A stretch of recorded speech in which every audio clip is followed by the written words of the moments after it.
my name is Mary Dancer, and I'm a coach. And the last few years, I mainly coach women.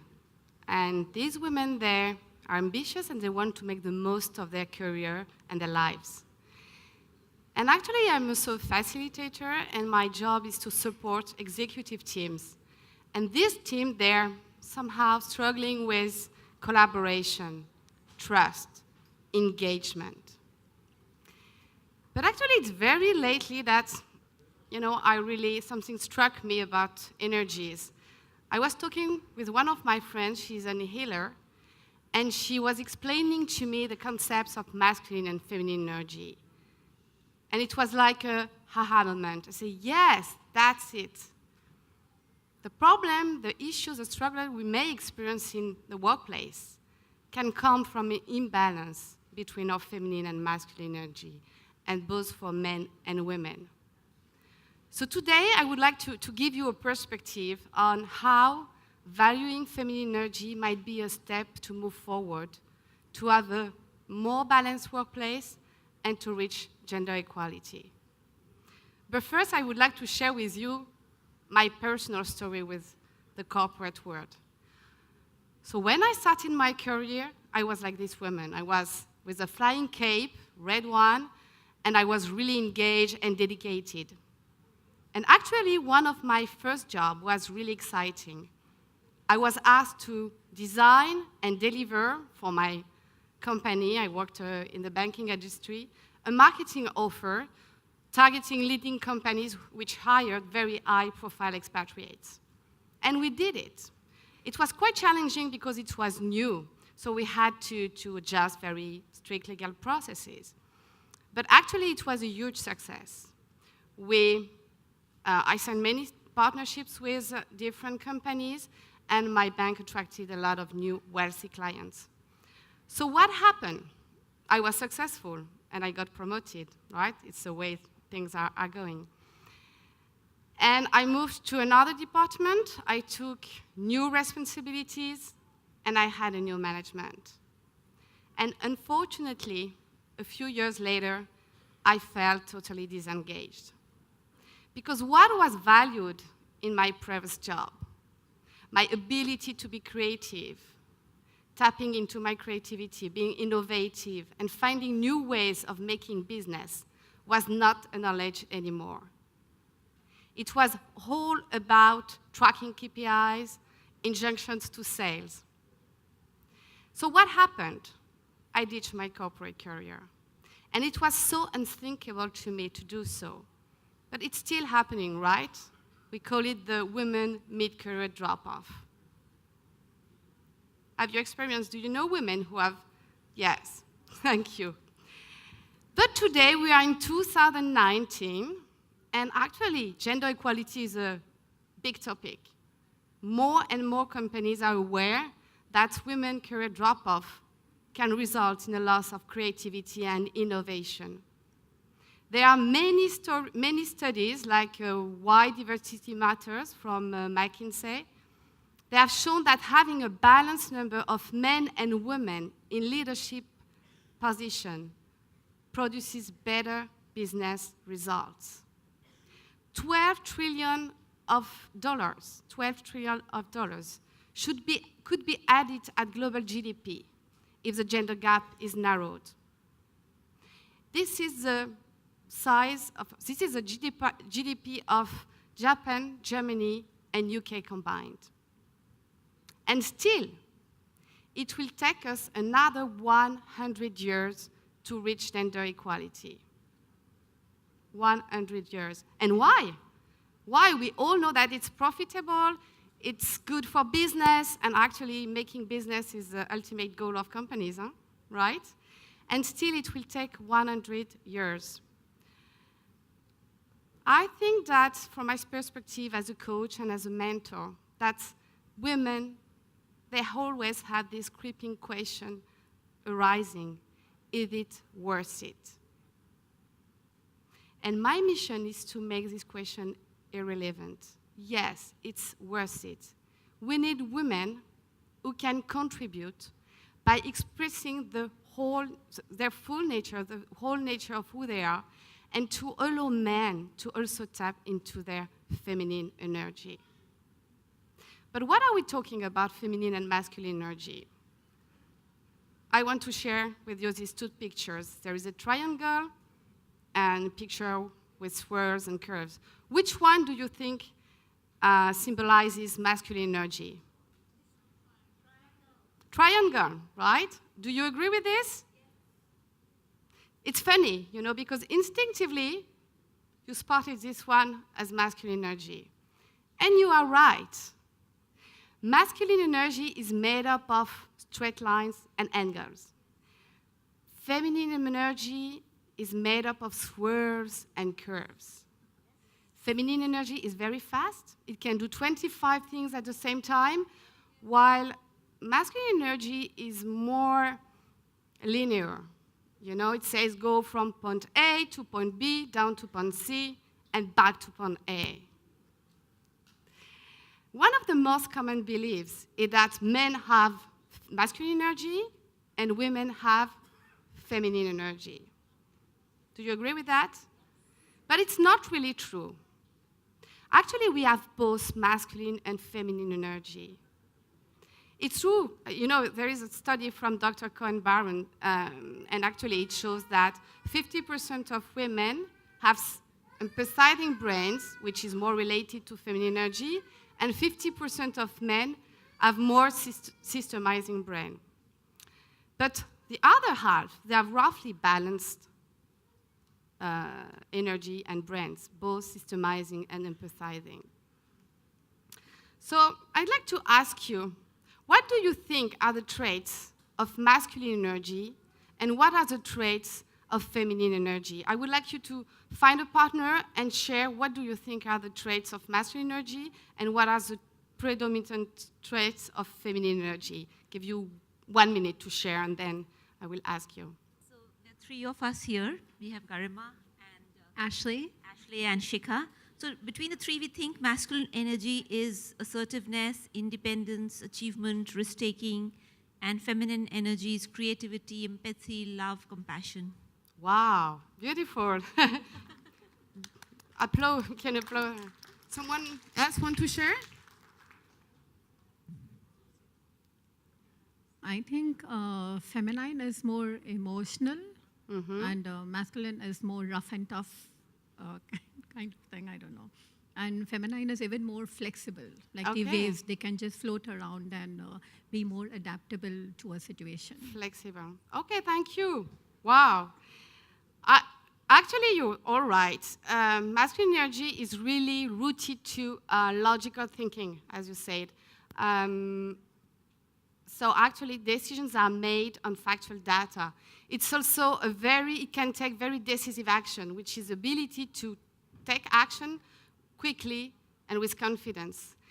It is a bold energy. It likes taking risk, and it's very focused on results and achieving. It's competitive. It means that it's eager to do better than others.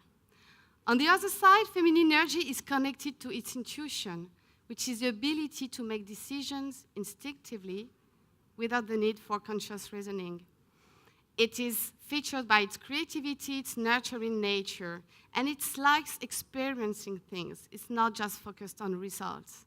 And it's a collaborative energy. Its motto could be working together for a common purpose.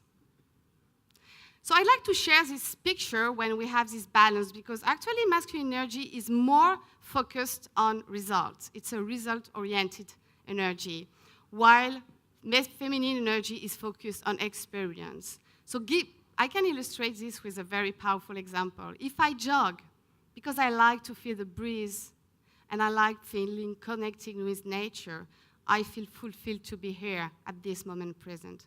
I am a more experience-oriented person.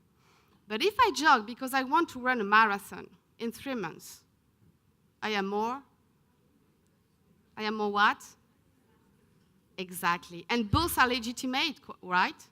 We can be both at the same time, result and experience-oriented. We need both. The question is, what's happening if we are more and always in achieving results? So I want to share this class because for me it's really the metaphor of the perfect balance between masculine and feminine energy. And you as men and women, you can both tap into this energy. You need to allow yourself to be feminine when you're a man and to be empowered and to be assertive and, having this masculine energy as a woman. So actually the glass, what is it? Is it the feminine or masculine energy? Exactly. The perfect match is that the glass represents the masculine energy. It's the structure, the dependability, it gives focus and strength.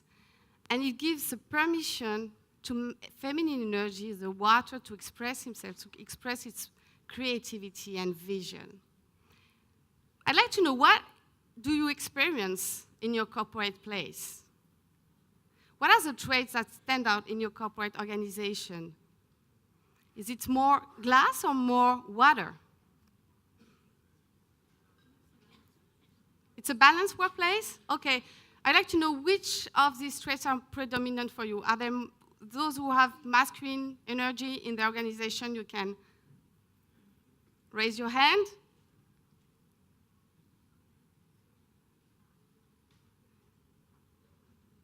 Yes? Actually, in most of corporate organizations, what I experience as a coach is that they have more glass and not enough water. And there are a very strong masculine energy. What's going on? People impose their opinion.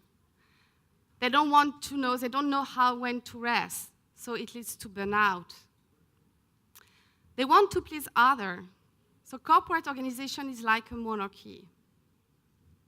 It's driven by action, action, action, do, and by short term. They are never satisfied. One of the good traits of masculine energy is being confident. But when you are too confident, you become dominant.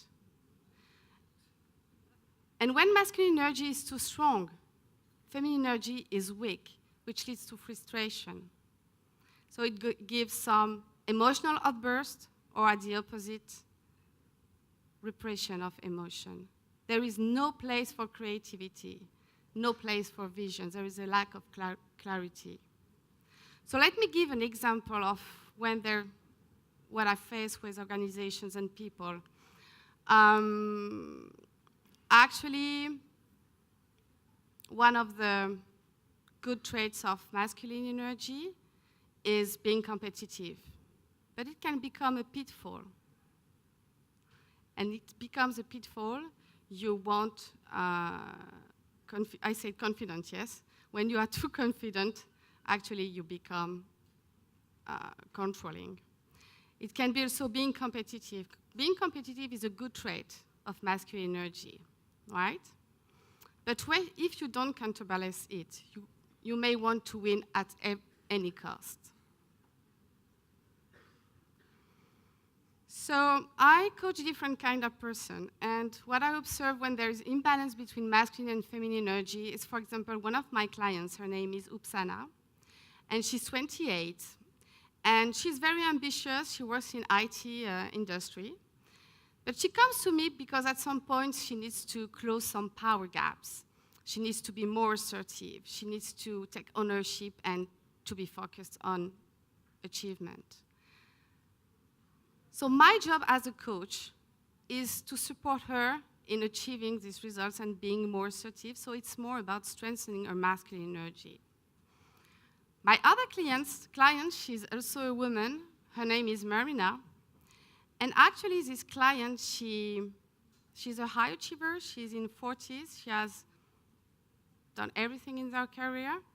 But at some point, she feels that her job is not meaningful anymore. She needs to restore meaning.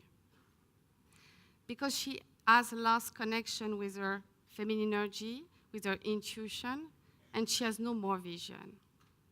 And in corporate organizations, it's exactly the same. Of course, I don't tell them, you know what, you need to honor your feminine energy. But collaboration, creativity, connection with others, they are all based on feminine energy. So I think that if we want a workplace which is more diverse, which is more inclusive, we need to allow women to express the whole expression of who they are. It's not just about empowering them. I think that women are powerful. It's quite easy for them to speak up. It's just take a little bit of stamina.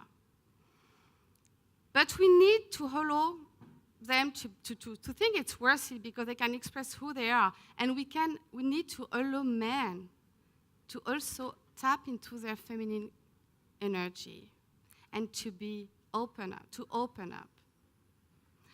So I'd like to ask you, because effectively, if we don't have this feminine energy, the corporate organization is not really empty because actually it's filled with to-do lists and a lot of things are going on, but it fills with nothingness. So I'd like to ask you, what would you like to see more in your organization to have this balance again? And I want you to share with people on your table, please. Okay, thank you. Who wants to share? Yeah. Where's the micro? I don't. You don't need, okay, so stand up. Yeah, hi everyone. My name is Priya Patra, and I work for Capgemini. And what we discussed here on our table today is that, organically ensure that we have equal representation of men and women. Okay? Yes. And get rid of that unconscious bias. Don't assume that I'm going to go home early because I have to look after my kid. I will look after my kid, but I don't want you to take that decision for me, that she will not be able to take up a aggressive role because she has to go home early to take care of her kid. Okay. And you can ask your husband, actually. Thank you. Who wants to share? I totally agree to Miss Batra because I am also Please Alka stand up. Batra. So, just wanted to add what you said is that we being female, the feminine energy can finish our tasks within the given time. Rather, we can do it better in less time. So, feminine energy is always multitasker and better performer. And of course, they execute fast because they have to finish so many works in 24 hours. So what I've addressed. Thank you. I'd like a last feedback from a man. From a man. Is there a man who would like to share? I feel like you would. No?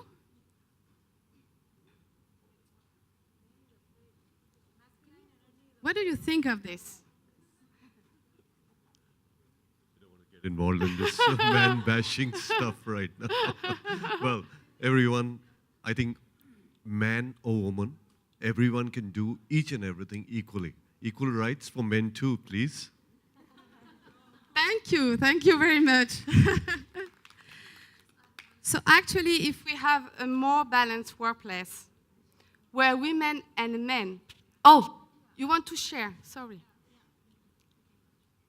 Good afternoon, everyone. I'm Dr. Karen Ferreira. So I think that this is a matter of culture that has to be incorporated in the company from the very beginning, and that all men and women should be given the equal rights from the very beginning. If it has been started like, no, one can't do this because of gender, it will always be like this. So this is something that has to be incorporated from day one when you start to work in a company. Thank you. Thank you. Well, I want to share something, and the thing is that I've seen this in boardrooms. So what happens that when a meeting is going on and there are predominantly, it's mostly dominated by men who are in the boardroom, and women are always outnumbered, and that's the reality of it. And sometimes women, they kind of fear, out of the sheer fear of speaking up, they think that men will mock them because of the ideas that men put in the boardroom. So the thing is, men are very vocal about putting the ideas, but women, they tend to keep quiet. And this is something that I've been seeing over and over again from last 10 years in my corporate world. So I think we as the women should come out of our shells, we should come out of our cocoons, and we should be vocal in speaking about the ideas. And we should never fear of the fact that we'll be mocked at. Put your ideas out there, right? So, to take ownership of your masculine energy. Right. Okay? You wanted to add something? You last one. I think it's about setting the tone at the top.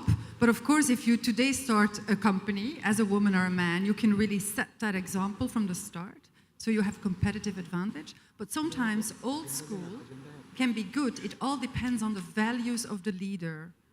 And when I look at the glass, I love the glass because sometimes in crisis situations, the glass will be shaken up and maybe some more feminine or more male-dominated energy will overrule. But I just think it's, at the end of the day, about respecting universal values and principles. Thank you. I think it's a beautiful closing. So just to end up, I would like to say that if we want a more inclusive workplace, we need to allow to have balanced feminine and masculine energy. So women, they will feel that they are, actually I have already this, they can draw, both men and women can draw on their feminine and masculine energy. And that women, they have access to all the positions as women, as men have actually. And men, they can open up, because it's all about this. When there are some problems, struggles in corporate organization, they can open up, communicate authentically. And it's a good win. It's a win-win for everyone. Thank you.